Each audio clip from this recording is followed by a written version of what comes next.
Ito ay isang nakakatawang video tungkol sa isang karakter na pinangalanang Cubehead na may literal na halo-halong ulo, mayroon siyang hindi tagmang mga tampok, tulad ng iba't ibang mga mata at tainga, at nagdudulot ito sa kanya ng lahat ng uri ng problema. Nahihirapan siyang gawin ang mga pangunahing bagay tulad ng pag-inom ng tubig o kahit na tumayo ng tuwid.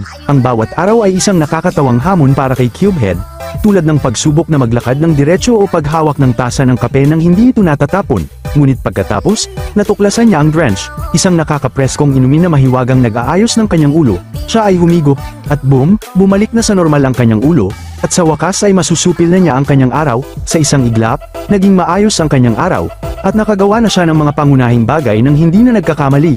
Ito ay isang masaya at kakaibang paraan upang ipakita kung paano ma-refresh ng drench ang iyong isip at magpapagaan sa iyong pakiramdam. Kaya, kung ikaw ay nagkakaroon ng isang Cubehead na araw, tandaan ang drench.